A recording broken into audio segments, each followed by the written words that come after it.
Hey everyone, looks like we're actually live. This is the first live video I've done in a while. I've had kind of a busy few months, and that's actually one of the things I wanted to talk about here on the live video. Guys, anybody watching, feel free to submit some questions. This is going to be kind of an impromptu Q&A. Ask any questions you want. Leave those in the comment section down below the video here. But I also wanted to address one thing that I'm sure some of you have wondered, some of the people who watch the channel regularly, like, where have I been? And I have only actually released one video since 1st of November, aside from the one that I released last week asking for questions for the Hdmi. But, well, there's a lot of reasons.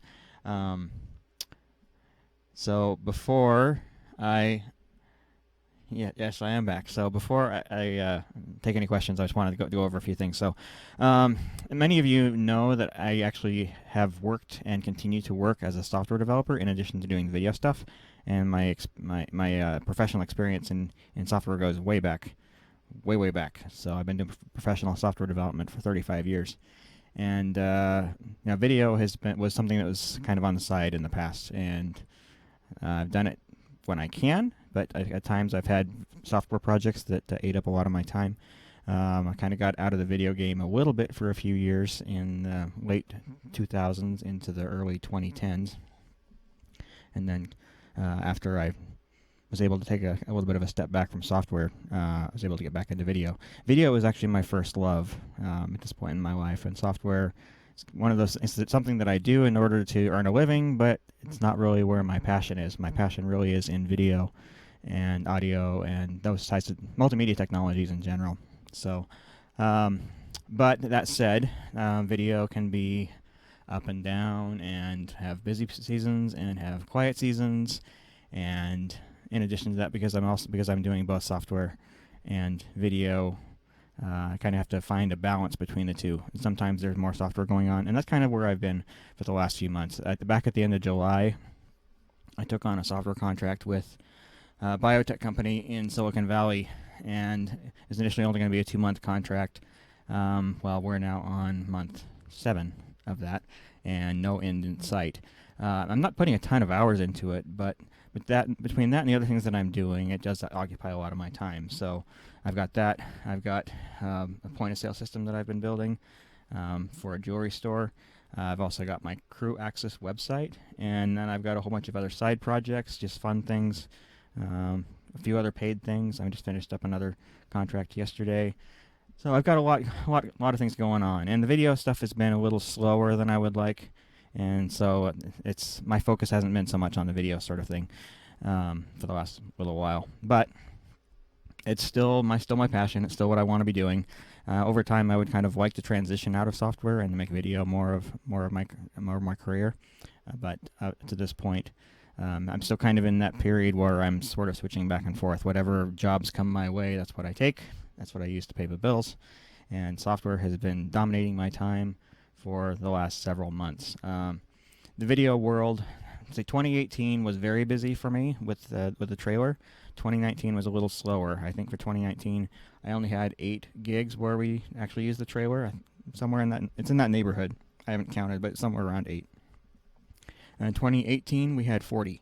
So a little slower. I'm still doing video stuff, but it's a lot more smaller gigs than what I used to. I've kind of gone backwards from the way most people work. Most people, when they start out in video, they do the smaller ones and then work up to the bigger ones. We kind of have gone the other way. So we hope to get more of the big ones again. A lot of the clients that we've worked with in the past have had budget issues or companies that have gone under or whatever, and so we haven't necessarily had the repeat clients that we thought we might. And then a couple of the regular series of events that we were doing are no longer happening. So no fault of our own. We still did a great job. Customers are still very happy with us, but the work is, some of those jobs just aren't there anymore. But anyway, with that said, video absolutely still is my passion, and I still do intend to produce a lot of content for this YouTube channel. However, the number of hours that I'm able to put into this is not as great as it has been. So anybody who's done YouTube videos know that it can be very time consuming, and initially when I started this channel, the videos, I tried to shoot, edit, post in an hour and a half, somewhere in there. Over time, though, I kind of realized that I wanted to put a little more effort into it, make them look a little better, and so I spend a little more time doing research beforehand. I have to take a little bit of time to set up the trailer to shoot, and then I do a lot more editing than I ever used to. And then, since I've been shooting 4K, the rendering and uploading and everything takes a lot longer than it used to. So, kind of in a situation where producing a video for this channel, instead of taking an hour and a half to 2 hours, now takes about 6 hours, start to finish. So, it's a lot more time consuming than I ever really wanted it to be, which naturally results in me not doing as many as I used to. I still have a lot of ideas. I've still got a spreadsheet of dozens of ideas that I want to do for videos, and I still get suggestions from people who watch the channel. But with my schedule being the way that it is, it's hard to get those videos in, especially when I'm having to pull away from jobs that pay a lot better than YouTube channel does. So, if I'm getting into a time crunch, unfortunately, this YouTube channel is sort of the thing that suffers the most out of everything else. So, I'm still here. I'm still producing videos, but with all the stuff I've got going on, they'll probably be a little bit less frequent here. It's kind of the nature of this type of channel that it's never going to have a huge viewership, and it's never going to have a lot of support financially, and therefore it's hard for me to justify taking time away from other paid gigs, especially at some of the rates I'm able to get in software. So anyway, that's where I'm at. I still want to do this. I still will be doing this. No change there, just maybe a little bit less frequent while I've got as many software gigs going on as I currently have. So that's where we are. So with that, I'm actually go ahead and turn on the chat here and take a look, see if we have any questions. David Shepard, A10 Mini, how is it? I've got a whole video that I'm working on for that, so it's not going to be next week. It'll be released probably the week after. I will be trying to shoot it next week, but then I've got other things going on, so editing and posting may not happen for about another 10 to 12 days, somewhere in that neighborhood. But generally speaking, my thoughts are that it's a really neat device, not necessarily aimed towards professional video production.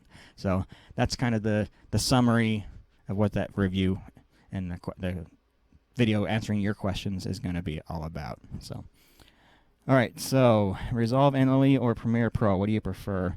I have never actually used Resolve as an NLE. I have used it for doing coloring. Some. I'm not really a colorist. I've done some work with coloring in Resolve. I've never used it as NLE. I use Premiere Pro for all my editing. It's what I have. It's what I'm used to. It's what I know. I'm not opposed to trying to learn something else, but it's a tool that works for me. I'm very fast in it, and therefore I don't have a huge reason to switch. I have a number of friends who use Resolve, and for the most part do really like it, although it's not quite as fully featured as, say, Final Cut Pro or Premiere or Avid or one of those. So if you're looking for a fully featured video editor, and Resolve probably isn't it, but it is very capable for doing the most basic stuff. So, and it's a great choice for someone who's on a budget, because there is the free version, which does offer most of the functionality of the paid version. And even if you do get the paid version, it's only $300. So that's a lot cheaper than $600 a year for Premiere. So you got to weigh what your needs are, what your budget is, what you're familiar with, what you know, what your requirements are before you kind of make that sort of choice. So yeah, it's very personal. Everybody's got to make their own decision on that. Okay, see. Never ends commenting on my Save Ferris shirt. Yes. My best friend's brother's dog saw Ferris at 31 Flavors last night, right? So, let's see. Danny saying the A10 Mini will be delivered on Tuesday. Awesome. I think you're going to like it. And then, let's see. Brady, do you use any DeckLink cards for capturing or only HyperDecks?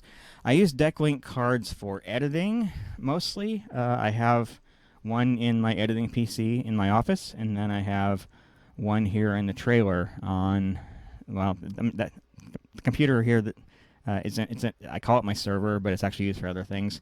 If we need to do live coloring, that's the computer we use for that, and the DeckLink card is great for that, because you can actually, Resolve has a mode where you can live color something. It's got too much of a delay to use it on an actual live feed, but you can use it to adjust a LUT in real time, and then apply that LUT to a SDI to HDMI converter of Blackmagic's, and that way you can actually do coloring sort of in real time, close to real time. So that's the way I use my deck links. I have done some capture with it live as well, but that's not as frequent. And actually, now that I think about it, that wasn't a deck link that I've used. It's actually the Ultra Studio 4K that I've used, and you can't see it, but just off camera, there's a MacBook Pro here that's connected to my Ultra Studio 4K, and I'm able to do capturing and editing and live playback from that. So in a pinch, we can use that for capturing highlights of an event. I still haven't done my instant replay system. Just haven't had that huge need, but in a pinch, we've actually used that to do capturing and then live playback later on in an event. But so DeckLink can be used for that. The one big downside to doing that is the files are enormous. They're not captured in like ProRes. I forget what format it is, but it's huge. It's absolutely huge. You're going to fill up your hard drive in a hurry if you're capturing directly with a deck link. So maybe not ideal, especially when the Hyperlink Studio Mini is pretty affordable at $595, so or $695. Yeah, $695. Yep. So okay, let's see. David just picked one up. He's talking about the A10 Mini, I assume. Let you know what you think in your video. Yes, also. And then David also saying use a Premiere Pro. Wonder if it's worth learning. I assume you mean Resolve. It's never a bad idea to learn multiple tools, be familiar with multiple tools, because you never know when you get hired for a job if somebody's gonna require you to work in a specific tool. Maybe they've already got a project that they want you to help work on, and they've already started in Resolve or Final Cut Pro or whatever, Avid, whatever it may be. So it's never a bad idea to learn a few tools. The concepts between a lot of them are very similar, but there's still enough differences. Avid has a certain way of working, and Premiere Pro has kind of a traditional way of working, and then Final Cut Pro 10, it has its way of working that's a little different yet. So, and then Resolve is different than all of them. So, it's good. It's good to sort of build your skill set and learn different tools. That way, when a client wants, you'll be able to do it. And sometimes it's just fun to sharpen your tool set. So, yep. Let's see. Ramiro, keep doing what I'm doing. Thank you. I'm doing the best I can. I only have 18 hours a day that I'm awake, and most of it's filled with work of some kind.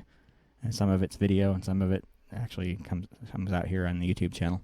So, Never Ends asking if I ever use Hyperslow. I have not. I believe that's the software that lets you control the hyperdecks. I think I've seen it, but I've never actually tried it. So, I don't have any comment on that. So Cameron Craig saying, I have heard a number of people complain about Blackmagic products being generally unreliable. I'm curious what your experience has been as an owner of many of those products.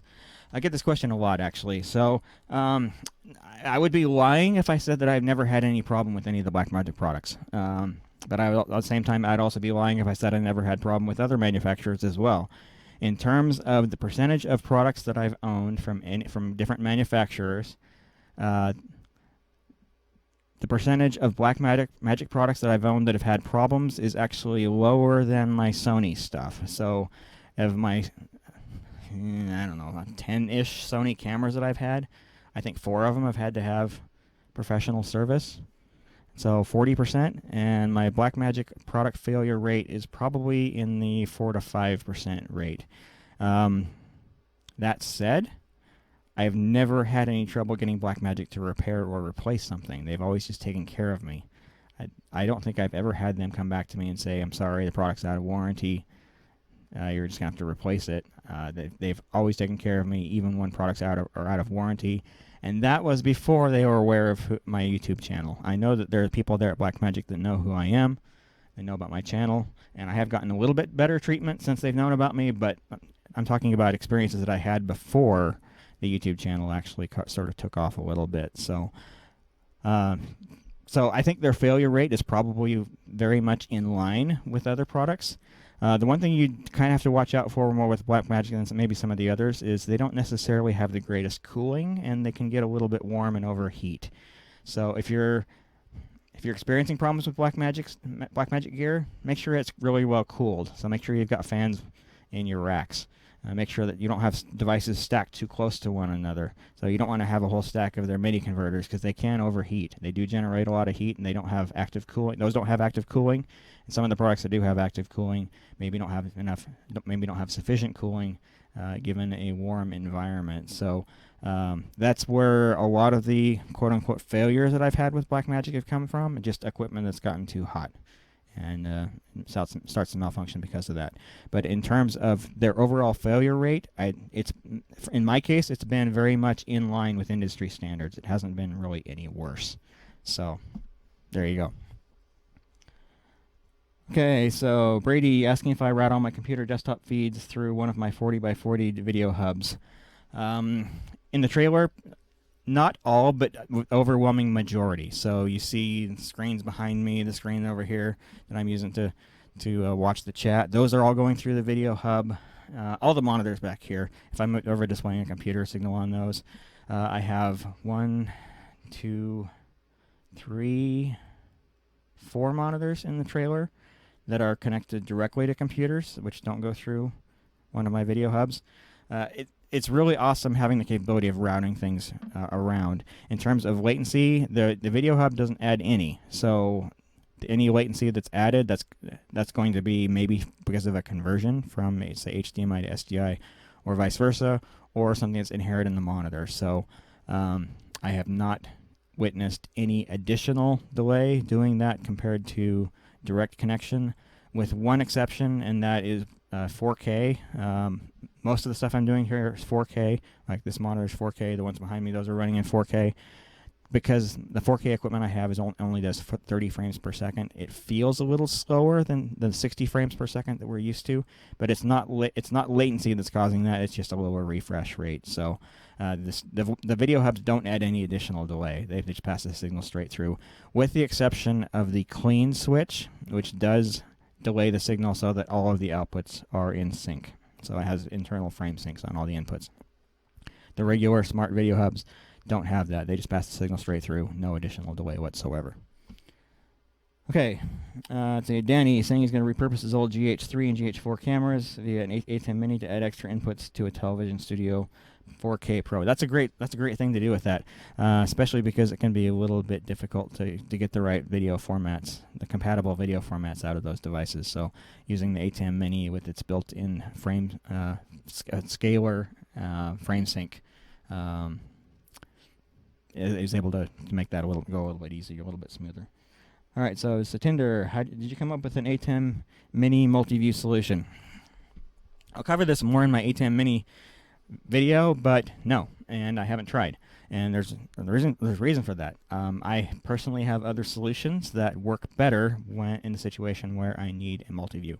So yes, it would be nice to have it, but at $295, I can't fault Blackmagic whatsoever for not including that.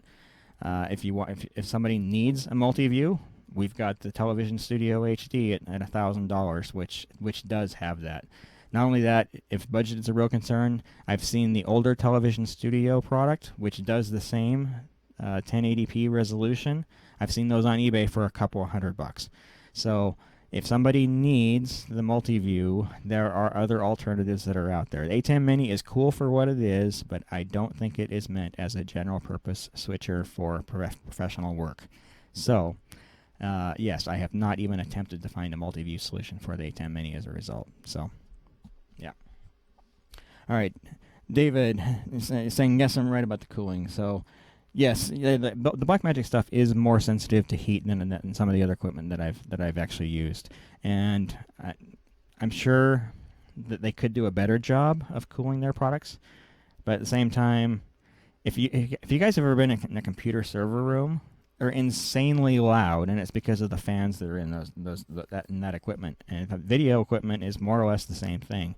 If you want to really keep the video processing equipment, switchers and whatnot cool, it requires a lot of fans, and it requires moving a lot of air, and that can get rather noisy. So I think what they've probably done is tried to find a good balance between the noise and the heat. So they could probably do a little better, but yeah. So as long as you're keeping your Blackmagic equipment cool, it usually works just fine. So I have not had any issues with it.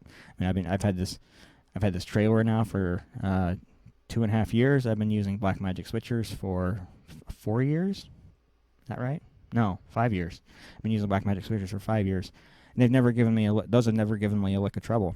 I make sure that everything's cooled well. Even in the trailer, my video switcher rack, equipment rack, has an active fan in it, an active blower, and so it's constantly circulating air, keeping everything cool. And that's just a good idea with all electronics. It isn't specific to video or computers. You always want to make sure you keep things cool. All right, so Never Ends Productions. Do you own the SmartView monitors? I have. I have I have 2 Smart Scope Duos, and I have 1 SmartView Duo. I do not own one of the larger 4K SmartView monitors. Mostly, well, a number of reasons. One, the viewing angle on it isn't great, and in the trailer, it's kind of important to have wide viewing angles. And also, it's kind of small. I mean, it fits in a rack, and it's still even when it's in a rack, it has pretty wide borders on it, wide bezels. And it has pretty significant latency on it, and there's a pretty significant delay from the input to actually seeing the image on screen. And that's something I did not want to have to deal with in the trailer, so all the monitors that I have here in the trailer, the latency is less than 1 frame, so make sure that I'm seeing everything in real time. And this is a cheaper solution, so these monitors that are behind me, these LGs, they were $500, and then I put a $185 SDI to HDMI converter on it, and I've got a very high quality monitor with very low latency. It's not quite zero. It's less than 5 milliseconds on these monitors. So that it ends up being a better solution, and it's a bigger monitor with a better quality screen. So yeah, I have not used the bigger SmartView monitors, but the Smart Scope Duo and the SmartView Duo, I do own both of those. They're fine for what they are. I really wish that Blackmagic would update those and give them higher quality LCD panels. The LCDs on them are pretty mediocre, especially in this day and age when IPS screens are so common. I believe that those it's an older technology. I don't know if it's a VA, but it's some other technology. The viewing angles are not good. They very low contrast. The resolution on the SmartView Duo and the Smart Scope Duo is probably standard def. I think it's about 800 by 480. So you're not going to see all the detail of a 1080p signal. I would love to see Blackmagic update those. I've been asking for it, and hopefully someday they will release a newer product that's a little more up to date with higher quality screen on it. So. All right, so Jeremy is saying that the viewing angle on the newer SmartView 4K is good. Okay, maybe. The ones that I'd seen are not great. So, okay, let's see. Now it looks like we had a bunch of things come in here. Heat in the server room can get crazy. Yes, it absolutely can. If you have it, Danny's saying that he had air conditioning fail and neglected to set up thermal shutdown. Yep. Yeah. So cooling is absolutely key. So. All right, Brady asking about whether they use the Blackmagic Up-Down Cross or Decimator MDHX. They're both great products. I use both, different purposes. The Decimator actually does a few more things than the Blackmagic, but the Blackmagic works fine. The biggest difference between them, I've actually got a video here on my channel comparing the two of them, but the biggest difference between them is the way you configure them. So the Decimator, it's through on-screen menus. You use buttons to do it. And then the the Blackmagic actually uses dip switches on the side. It works fine, but it's a little bit more cryptic than having an on-screen display. There's also some cool routing options you get on the Decimator that you don't have on the Blackmagic. The Decimator also has 4 outputs on SDI, so you can split your signal. So you get a little bit more functionality there. I think the Decimator is probably built a little bit better, though maybe only marginally so. They're both built like tanks. They're gonna hold up really well. Nice strong metal cases on both of them. The other big difference, of course, is cost. So the Blackmagic is under $200, and the Decimator is $295. So both great products. You're not going to go wrong with either one. So if you're in the market looking for one and budget's an issue, just go ahead and get the Blackmagic. You'll be fine. If you got a little extra money in your budget, yeah, go ahead and get the Decimator. you'll be fine with either one of them. I use the decimators mostly, but I do have the up-down cross HD and use it fairly often. I was using it on a gig just a week ago, actually. So I was using it to to convert 1080p 30 to 1080i. So the building I was working in required an interlaced signal, so I used the up-down cross HD to do that conversion. Worked great, no problems. So. Okay, let's see. Yeah, Intrinsic saying the MDHX are pretty much industry standard. Yes, that is true. You find them everywhere. But there's nothing inherently wrong with the up-down cross either. Never End saying he's looking at the Marshall M-Link 702W.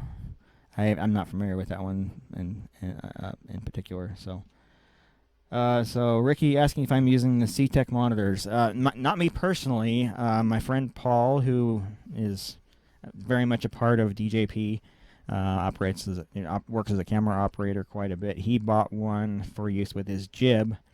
Last I heard, he was having some trouble with the SDI on it, so I don't know the latest status on that. But last I talked to him about it, like 2 months ago, he was saying that the SDI input wasn't working. So the image quality on it was okay. There was nothing really wrong with that, and it was nice that it was powered on 12 volts. He was able to run it off battery for quite a while. But yeah, I think he has had some issues with the SDI. So, Ricardo asking if I'll have my trailer at NAB 2020. I will not. I don't know where I would put it, how I would store it safely.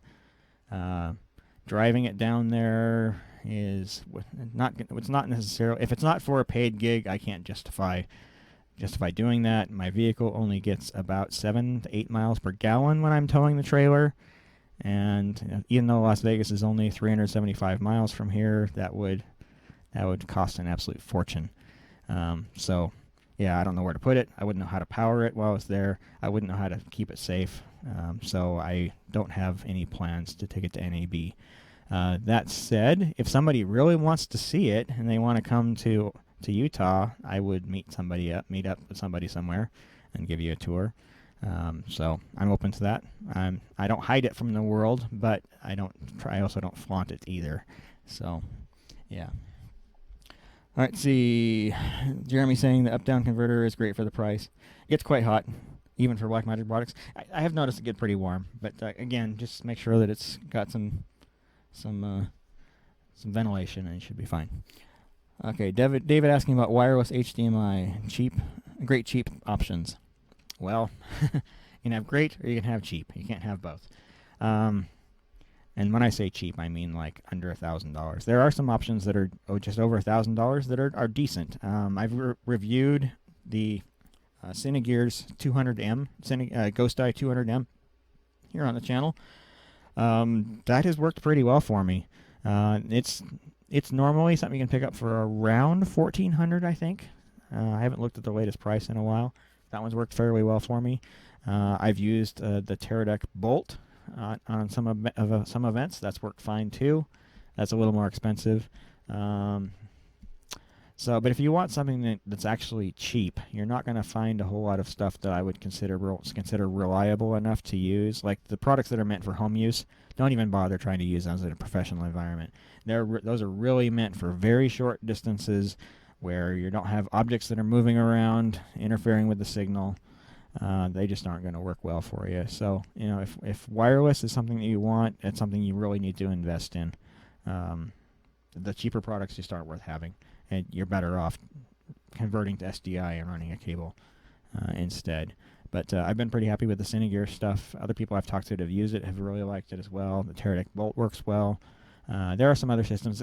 Most of these systems are all based on the same chipset, and I can't say the name of the company that AMINON or something like that. Yeah, that makes the chipset that's in these things, and so they all kind of operate in a very similar fashion. There are some differences from manufacturer to manufacturer, but the basic core chips that make the wireless stuff work are more or less the same. The differences are with the way that they implement the front-end radio, the way they implement the conversion to and from HDMI. So there are some differences, even though they may seem very similar. But like I say, I've been very happy with my Cinegears that I've had. So, yeah, good question there. All right. David asking about Nereus Aries Pro Hollywood 400. I haven't used any of those things. B Woogie asking about Blackmagic's NAB predictions or wishes. Well, in terms of predictions, I haven't put a lot of thought into this. It's just off the top of my head. But I see Blackmagic trying to move their way up in the market a little bit. You know, they've traditionally been known as sort of the bargain brand. And it was pretty clear last year at NAB that they're really trying to spread their market into the higher end stuff with the installation of 8K products, especially their Constellation switcher. That is very much a higher end product than they've traditionally sold in the past. So I think we'll probably see more from them that moves further up into that space. Wishes, I'd really like to see updates to some of their older products. Like I mentioned a minute ago, their SmartView monitors. I'd like to see higher quality screens on those things. I would still really love to see a 4K version of their older camera converter product, the little silver boxes that we use for converting fiber. I think that's a pie in the sky wish at this point, but I sure would like that. That would enable me to do 4K live here out of the trailer much more easily than I can do it now. Other than that, I would. Yeah, I mean, the new monitors are the biggest ones. I would also like to see them do something about the image quality on most of their cameras. The Pocket Cinema cameras have really good image quality on them. They're ones that are based on the studio camera are marginal at best. So I'd like to see them update those. Something that has a little less noise, a little better, well, much better low light sensitivity. So that's something that their newer products are doing better at. I would like to see them continue to improve that as well. So yeah, but as for specific products, I don't know. I haven't really put much thought into that just yet. So yeah. Your guess is as good as mine. I have absolutely zero inside information as to what's going on there. So, okay, what the heck is in Utah? How much pro work? Utah is surprising. There's a surprising amount of stuff going on here. Right now, for example, we have the Sundance Film Festival, and the film industry here is quite lively. The other thing that's happened here in Utah in the last few years is we have an area that we refer to as Silicon Slopes, which is sort of a growing version, local version of Silicon Valley. We have a lot of tech companies, high-tech companies, software companies in particular, that have moved in here just a few miles from where I live. And as a result, the economy here is absolutely booming, and there is a fair amount of work related to that. Now, some of those companies, like Adobe is one of the big ones. Adobe has an enormous office here that they just doubled the size of. And unfortunately, I don't get any work from that because they have their own internal people, being a software and multimedia company. But there is a lot going on here. There's an awful lot going on here. But most people don't know that Utah has 3 million people, so it's not a super populous state, but more than two of those million are just local in this area where I live. So it's a decent sized metropolitan area, and it's growing like crazy. So there is quite a bit of work going on here. So aside from that, this is a great place to vacation. We've got some of the best skiing in the world. Within 90 minutes of where I live, we have pretty much every type of scenery that you can imagine aside from a real ocean. So we've got desert, we've got forests, we've got lakes, you name it. So there's a lot to do here, and it's just a great place to live. And there is a fair amount of work. The one downside is that the culture here tends to be very frugal, and so you don't get the same amount of money doing work here that you might somewhere else. Though that is starting to change a little bit, especially with the influx of people from other areas, particularly from California, that are happening. So anyway, yeah, so there is a lot going on. This is a great place to be. Let's see. Osric, what are options for extending HDMI connections? Need more than 150 feet. So you can convert to SDI. That's probably the safest option. There are also solutions for converting HDMI to a signal that travels over Cat5.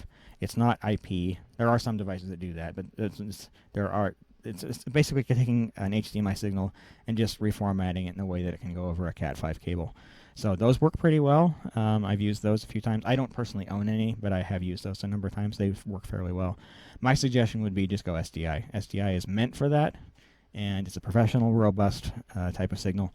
And converters are really cheap. If you get the Blackmagic microconverters, $35 and $45 to convert from one way from SDI to HDMI and HDMI to SDI, and you're done. So under $100, you've got converters that'll get you a nice robust signal that's meant to go long distances. So yeah, that would be my suggestion there. All right, let's see. Intrinsic media, yes, 4K camera converter. I think all of us who use the Blackmagic Fiber products would like that. And I've been very hard. I've been trying to convince the Blackmagic folks that that product is needed. So, okay. Let's see. Clifford asking why a table boom mic as opposed to a lav mic. Seems like I'm tethered. Yes, I am tethered. The main reason I'm doing this is there's a fair amount of background noise in here. I've got this is winter here in Utah. I've got a fan, just a heater. Space heater just to my left on the floor, and the equipment in the back does make a little bit of noise. And so if I was to wear a lav, you would hear all of that. So the boom mic just allows you to hear a better, clearer signal of me speaking. The other thing is, this doesn't come across very well on video, but I actually have a very quiet voice, and having a mic that's much farther away than this, it doesn't pick me up very well. So that's why I do this, because otherwise it would be noisy, and you wouldn't hear me as well as you can with this. So, all right. So it looks like I'm actually caught up on questions. If you guys have more, let's get those submitted. In terms of videos coming up, obviously I mentioned this a few times. I have a review, not necessarily a review, but kind of an overview of the ATEM Mini. A lot of people have done reviews of it. I don't want to do the same thing that everybody else is doing. I'll certainly do a video with my thoughts, but at the same time, I want to do more than that. I plan on doing a video that's exclusively interesting ways to use the ATEM Mini besides just a switcher. It's got some cool technology in there that is actually useful for people that are in professional video, even though the switcher itself may not necessarily be what's the right product for someone who's working as a video professional. But yeah, so I want to do a video about that, and I've also got a product review video that I've shot. I shot it a while ago. I just haven't had a chance to edit it yet, so I've got something like that coming up. And then one thing that's come up in, I'm not sure how this happened, but on a number of conversations I've had online about getting audio and video in sync when you're dealing with a live switch environment. So I plan on doing a video talking about that, like why there are issues and what you can do to sort of overcome that. So there's just a handful of what's coming up in the relatively near future. So Never Ends asking if I ever record behind the scenes of a production. Not so much anymore. I used to quite a bit, actually, and then I don't know. I just got maybe I got lazy, or I got bored of doing it because it seemed like the same thing every time. But I haven't shot the behind the scenes on anything in a while. As I mentioned earlier, most of the stuff we've been doing has been smaller productions, 1 or 2 cameras, not even live switched in a lot of cases. So the behind the scenes on that wouldn't be nearly as interesting as behind the scenes with the trailer.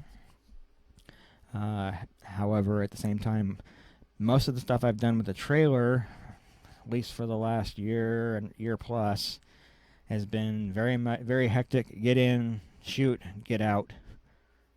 No real downtime to do something like it behind the scenes. So maybe at some point, when we get a bigger gig again, I'll consider paying somebody to come and shoot it behind the scenes for us, but we'll see. And the other issue is a lot of the clients that we work with don't necessarily want video of their environment and of what they're doing out on the internet.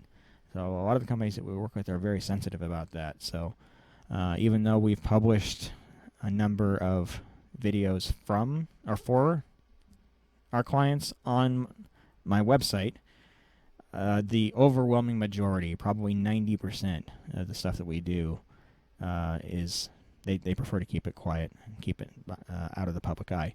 So it becomes very difficult to do. There was a thing I did 2 weeks ago, an event I did 2 weeks ago, that I could have maybe done some behind the scenes, but I was very, very short staffed, and I was running around like crazy, troubleshooting problems. Of course, in other people's equipment, not mine, right? But I was running around like crazy, and I just didn't have any time to do it behind the scenes. I actually wanted to in that situation. It was there was a church conference we were doing, and it was our full setup. So we had 6 cameras, we had the trailer, we had a decent sized staff. At least on the second day. The first day, the crew was me, so I was just operating my robotic cameras for the first day, and there was just no way I was going to get any behind the scenes stuff on that one. But I would love to. I just usually we're just too busy, and yeah, we did have a number of things we did a couple years ago. So if you want to go back on this channel in early 2018, there are some things that we published. A lot of those I've had to take offline since then for various reasons, but I think a few of them are still up there. And Patreon patrons have had access to a few things in the past. Not so much recently, but in the past, I used to publish a fair amount of behind-the-scenes stuff for the Patreon supporters there. So, okay, let's see. Intrinsic. I know you've gone over comms in the past, but I want to invest in a wired system more than likely the Jan system, which is based on ClearComm. I'm wondering what your thoughts on the ClearComm system. ClearComm's okay. Yeah, our ClearComm RTS more or less identical. They work okay. Sound quality is not great. It sounds like a telephone, a decent telephone, but it sounds kind of like a telephone. Systems are expensive. You can get the knockoffs. Most of the knockoffs are based on ClearComm. The knockoffs are okay. A lot of people, those systems are analog. They're old school analog, and I think at this point in time that people who are starting to invest now, if they're buying new equipment, are probably moving to something that's a little more modern, a digital matrix system perhaps. But the upside to that is you can usually pick up used ClearComm or RTS systems for fairly cheap. So they do work, and these things have been used for decades. You know, they've been old standby. They've been reliable. They work well. Their sound quality is not great, and one of the downsides for me and the way we work is we'd have to run separate lines for camera and comms. So we using the Blackmagic system, we get both over a single fiber. And that's the main reason we use what we do. Plus, it's very high quality audio. It's 48 kilohertz, 24-bit. It sounds amazing. So yeah. So anyway, there's nothing inherently wrong with those, but they are a little antiquated at this point. So, okay, do you know what mics the NFL are using for broadcast? I don't. No, I really don't. What are some great wireless mics that resist feedback when presenter holds mic? Currently using Sennheiser G3s. The best affordable mics that I've used for rejecting feedback, Shure SM58, AKG D5. Those are great dynamic handheld mics that reject feedback quite well. They've got great off-axis rejection. So those are great choices. And the Shure you can get on any number of wireless systems. With AKG, they have the D5 on several of their different models. If you get into the higher end models, you buy the capsule separate from the wireless system. Those work great. I have videos on the channel here about AKG mics. I've been using them for 15 plus years. I love them. They've worked great. I'm really happy with them. Yeah, but when you need a mic that's great for for rejecting feedback, you want one that has it's very directional. So make sure you get a cardioid and look at the rear pickup pattern, the pickup pattern from the rear, and make sure that it's rejecting most of the sound coming from the rear. Although the sides are important too. A lot of that speaker placement though too. So, and if you have control over where the speakers are set up, make sure the speakers are just in front of your presenters and off to the sides. That'll help a lot. So, yeah.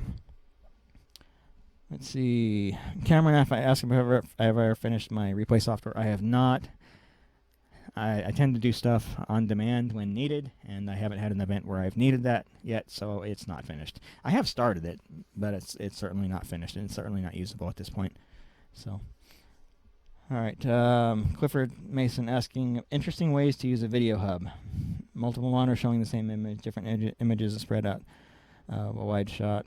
So the video hub is just essentially a router. So it takes a signal from here, send it to here. So they don't do any other processing than that. So if you want to duplicate one video source to a whole bunch of outputs, they can absolutely do that. But if you want to do anything more complicated than that, then you need other equipment to make that happen. So, but the video hubs are awesome. That's what allows me here in my trailer to basically do any job from any seat. So if I need to direct from the audio booth, I can, because I can route my monitors for the direct. I can route the multi-views from my switcher. It's over there. Or if I need to do it from this desk, I can. So having the video hub allows me to do that. Also, it gives me a great deal of flexibility in terms of what signals I'm sending to and from the venue. So highly recommend them. After you buy a switcher, I think that the video hub is probably the next investment most people in video probably ought to make. Okay, so Brady asking if I ever capture multi-view in intercom. Yes, I have. And if you go back some of the older videos on the channel, early 2018, you probably find at least one or two of those. And again, there are more of those for Patreon supporters as well. So, Jason, happy Friday. All right, B-Woogie asking what I use for PTZ. I use some Sony cameras, and I did a lot of research before I bought the cameras that I did. That said, I don't love them. So the model I use is the SRG 300 SE. Two main reasons I use that. One, it has really, really smooth motion, finely controlled. It's based on a protocol called Visca. Most of the Sony and a lot of the compatible, they're similar other products also use Visca as well. Visca itself only supports 25 different speeds. So that's got to go from a slow, very, very slow pan to something that's very fast to whip around and capture some action. 25 is not enough in order to give you fine grain control. But the 300 SE in particular has a slow mode. Some of the other ones do too, but that was the lowest end model that I found that did this.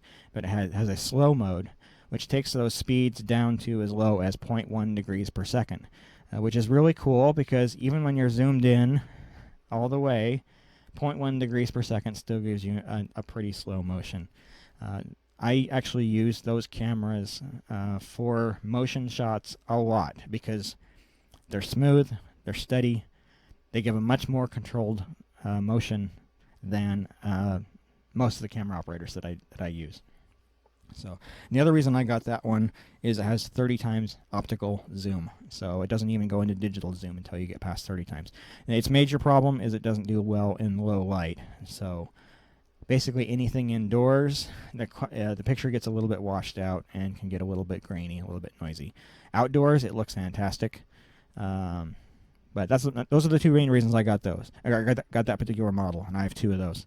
I would love to have something a little bit nicer, but based on the research that I've done, I have not found many other cameras that support that super, super slow motion. And that's important to me because I really want to be able to use my PTZs live and be able to use them for panning shots. And they're such that it's not just a pan. I can actually do a pan with a very, very subtle tilt. And then do a zoom at the same time. So this conference I shot 2 weeks ago, I had two of my PTZs out, and those actually gave some of the best shots of the entire conference. There was a choir that was singing, and we did a lot of really cool motion shots off those PTZs. So I was here in the trailer running audio and doing graphics and doing the PTZ cameras, controlling two PTZ cameras. So I have software that I wrote to just control them from the Xbox controller. And it worked great. So, and there was some nice, very, very pretty shots with those cameras. So, but that's the main reason I chose that. Most of the PTZs that are out there, the motion is designed to quickly get from A to B, and they don't really take nice, smooth motion into consideration. So that's the reason I got that one. So, All right, last question from David. For wireless mics, I understand the patterns and speaker placement. What about RF feedback? Presenters hold the antennas. Do you sure have radio transmitter near mic head? I actually don't know exactly where the antennas are in the Shure microphones, but I haven't seen that. I've not seen that as an issue on professional quality gear in a very long time. That's something you tend to only find on the lower end stuff. The biggest problem with RF is finding a clear channel, because most of these mics operate in the space between television channels, and there's not much of that left. And it's about to get even worse. By July of this year, we're going to be forced here in the U.S. to stop using the 600 megahertz band, which means basically half of the RF frequency space that we've had available to us in the past is going to be gone. We're going to be crammed in. Everybody's going to be crammed in between 470 and 608 megahertz. And at least in the area where I'm at, almost all of that is television signals. I think it's only 12 megahertz of that that's not allocated here. So that's always the biggest problem, making sure you're finding a channel that's not used for anything else, and that can be very tricky, especially today. So, but just make sure you're investing in a quality product from a reputable brand. There are a zillion cheap wireless mics out there, and none of them are worth owning. So, if you're spending less than about $400 on a wireless mic, I wouldn't bother. I would just go wired in that case, or rent. Because unless a mic is about $400 or more, better one, and the more you spend, the better, generally speaking. But if you're not spending at least $400 on a wireless mic, I wouldn't bother buying it. They just aren't worth having. So, all right, let's see. Clifford asking about how I address the HDMI lag from a switcher HDMI output to a projector. Okay. There's a fundamental misunderstanding out there that HDMI causes latency. That is not the case. It is not true. Most of the time when you see a lag going to a projector, it's because of the projector itself. Or if you're going through some sort of scaler before you go to a projector. But for the most part, HDMI outputs don't have any inherent latency in them, especially on professional video equipment. Maybe some of the consumer stuff does, but HDMI does not inherently have more delay to it than SDI. What does tend to be true, though, is that equipment that has SDI outputs is more intended for professional use than something that has an HDMI output. Therefore, it's been designed in such a way to minimize the amount of latency. Okay, back to the purpose of your question, though. So you're trying to minimize the amount of latency that you have with the projector. So most of the time, projectors themselves actually have fairly significant latency themselves. There isn't necessarily a lot you can do that. But if you can go into the menus, maybe you can find an option to turn off some processing. Some modern projectors have what they call a game mode, which is its whole purpose is to reduce latency. So look for that. But the other thing you can do, a lot of people don't think about this, is actually shoot at a higher frame rate. So if you're traditionally shooting at 24 or 30 frames per second, shoot at 60 instead. It'll actually cut your latency in half. So that's always an option. Maybe you don't necessarily like the look of 60, but in that situation, you may not have another choice. So yeah, HDMI itself is not the cause of the problems. If you're seeing a huge latency, it's going to be because of the equipment that you've got connected. So try and use different equipment if that's a real problem for you. So, okay, so Intrinsic asking if I use any bonding hardware for internet stability. Not bonding. I have a router here in the trailer that switches from one connection to another if one fails. So in pretty much every situation I've ever been in, I've always been able to get enough bandwidth to get a decent quality video signal out. You'd only really need about 2 to 3 megabits to get something that's at least halfway decent. And I'm able to get that pretty much everywhere I go. I've had a few venues where the Wi-Fi is really terrible. By the way, don't use Wi-Fi. I've had a few venues where the Wi-Fi is terrible and I'm not able to get a consistent signal. In that case, I switched to the cellular here in my trailer, and I'm almost always able to get at least 10 megabits up on my cellular in my trailer. So I haven't needed bonding for the stuff that I've done. I have had to do failover though. So I've got the router here in the trailer. If the primary connection goes down, it instantly fails over to the cellular. So there is a little bit of a blip in the live stream when that happens, but it's usually very short. So yeah. Okay, so Matt asking if I'm gen locking my cameras when doing iMag, or is it maybe he's talking to Clifford. Gen locking, if you can significantly reduce the lag, but that's from camera to switcher output. It doesn't affect the output of the switcher to the projector. So, but that's a subject and discussion for another day. Getting gen lock cameras puts most people into budget that they can't afford. So if you can, absolutely great, do it, but most of us can't. I don't personally gen lock. My cameras don't do it. So okay, let's see. Clifford, I purchased a Sound Device 688 and an SL6 and definitely afraid to invest in wireless mics at this time. Yeah, now is not a good time to invest in wireless mics because of the changing frequency spectrum that's out there. Even though we've known about the 600 megahertz transition for several years, manufacturers have not been very fast to respond. And some have responded by putting mics in 2.4 gigahertz, which really isn't any better. I have some 2.4 gigahertz mics, which should be good, and I've had a number of situations where they don't work. There's just too much interference. So I wouldn't recommend the 2.4. There are some mics that are starting to be used in 900 megahertz range for professional use. They do work well, but you have to get a license. You have to be licensed to use them. So if you're willing to go to that trouble, yeah, you can get a product that in a frequency spectrum that you won't have much competition in. So, all right. So David, maybe TV is maybe the problem. TV with Apple TV, yeah. Next level mics, yep. Yeah. Mics, wireless mics, that's worth making an investment. They're yeah, you got to get a good one. The cheap ones are not any good. So Danny asking if I have bonded cellular or just a USB cell data link. I actually use it's cellular router from MoFi Network out of Canada. I pop a SIM in, and then you have an Ethernet connection coming out. And it's worked really well. And most people get scared when I say cellular, but this is a different level of cellular. So it's not bonded, but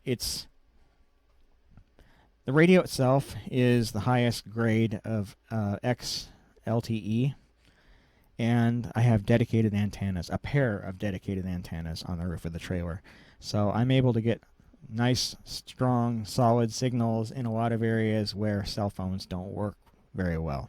So same network, same type of account with a carrier. Actually, it's not even the account's nothing special. It's really just a SIM card out of a phone, and I'm able to get a much more reliable signal out using that than I would by just trying to use a cell phone. So the antennas we have in our cell phones are pretty awful, and so having dedicated antennas, especially dual antennas on top of my trailer, really makes cellular a very viable option for streaming. So, all right, so I guess we're caught up, and with that, we're actually at an hour, and my voice is starting to give out, so I probably need to start wrapping things up here.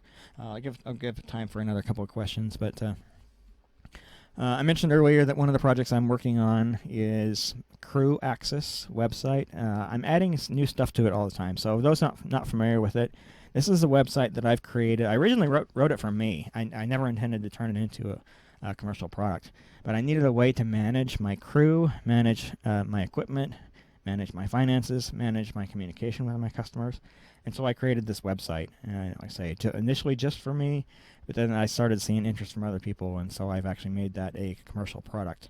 So Crew, CREW, Access, AXIS.com. I've got plans that range from totally free, and will be free forever, up to enterprise level. So depending on how big your crew is, how much equipment you need to keep track of, how many people you need to log into the site, there's a plan there that's going to be right for you. I've got a paid plan that's just $5 a month, and that's actually very usable. I have quite a number of clients that are on that. So if you haven't checked it out, guys, go look at it. You have nothing to lose. It's free. it actually costs me a little bit of money to run those free sites, but I'm willing to do it because I really believe in the product. I've used it for 3 years now, and I've had it commercial available for just over a year. And my customers tend to be very happy with it. Of the customers who have been on paid plans, I've only had one cancel, and that was because they went out of business. Everybody else who started on it is still on it. They're still using it. So without exception, every customer that's still around as signed up for it is still using it. So I think everybody's pretty happy with it. And as I mentioned, I'm always adding new stuff to it. I make changes to the site nearly every day. So guys, go check it out. That's one of the ways that I'm helping to finance this channel is by subscriptions to the Crew Access website. So if you haven't used it, go try it out. So. Yeah, Intrinsic Media. So yes, he is one of my customers. I've interacted with him on a number of occasions. He's one of my early customers. So he's been using it for, he says 6 to 9 months. So, all right. And let's see, Clifford asking what rig I use for an overhead shot. So if you mean here in the trailer, I just have a little camera up here on the wall. In a venue, it depends, but most commonly I use one of the Sony action cams, the FDR X3000. I've got a pretty good clamp. Actually, it's just right here. Yeah, so I've got a fairly beefy clamp here. That clamps it's big enough to clamp onto all sorts of truss and everything. And then, of course, you do a safety cable just to make sure that it's not going to hurt anything. But I very often hook that into a decimator and then run SDI from there. So that works a lot. The main problem with these little action cameras is they tend to be really, really wide. So unless you can get the camera close, it's probably too wide. In the case of something where I need a more direct shot, I'll use my Sony PXWZ or X70 or FDR AX53, which is what I'm using for overhead here in the trailer. They're not amazing cameras. Well, the X70 is, but the AX53 is not an amazing camera, but decent light. It actually will work fairly well and blend in fairly well with others. So, all right. Let's see. I think that's going to be about it. Thanks, guys, for watching. I appreciate the continued support on the channel. It's kind of crazy that I have 7,500 subscribers to the channel now. I didn't think there were 7,500 people in the world that were into this type of content. But I'm very grateful for the subscribers that I've gotten and the feedback and overwhelmingly positive support that I get for the channel. I've never been one who seeks the limelight. I've never been one who likes to be in front of a camera. I started this channel mostly because almost nobody else was doing it, and I thought that the information needed to be out there in the world. So I'm happy to do it, even though that isn't necessarily my first inclination to do this, but I appreciate the support that I do get for it. And so thanks, guys, for watching, and have a great day.